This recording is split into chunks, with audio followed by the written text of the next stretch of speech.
यमुना नदीनं धोक्याची पातळी ओलांडलेली आहे। अनेक भागात पाणी शिरलंय। नागरिकांना तात्पुरत्या स्वरूपात राहण्यासाठी उभारण्यात आलेल्या टेंटमध्ये सुद्धा पाणी शिरलं। प्रशासनाकडून नदीकाठच्या नागरिकांना आता सतर्कतेचा इशारा देण्यात आलाय। याचा आढावा घेतलाय आमच्या प्रतिनिधीने। जम्मू काश्मीर, पंजाब, हरियाणामध्ये मागच्या काही दिवसांपासून मुसळधार पाऊस होतोय आणि त्या पावसामुळे मोठ्या प्रमाणावरती महापूर आलेले आहेत। अनेक नद्या दुथडी भरून वाहत आहेत आणि त्याचाच फटका राजधानी नवी दिल्लीला देखील बसल्याचं आपल्याला बघायला मिळतंय। मी सध्या यमुना नदीच्या काठावरती आहे। हा निगम बोधी घाट म्हणून परिसर आहे आणि या ठिकाणी आपण बघू शकतो की कशा पद्धतीनं पाणी जे आहे यमुना नदीचं ते पातळीच्या बाहेर आलेले आहे। नदीचं जे पात्र आहे ते पात्राच्या बाहेर पाणी आल्याचं दृश्य आपल्याला बघायला मिळतंय। खरं तर 2 दिवसापासूनच यमुना नदी ही धोक्याच्या पातळीच्या जवळ पोहोचलेली होती।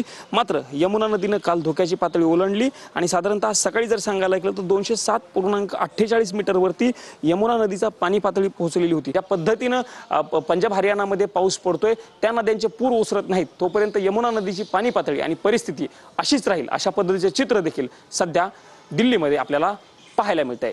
कॅमेरामन राकेश कुमार सह मी प्रमोद जगताप, TV9 मराठी, नवी दिल्ली।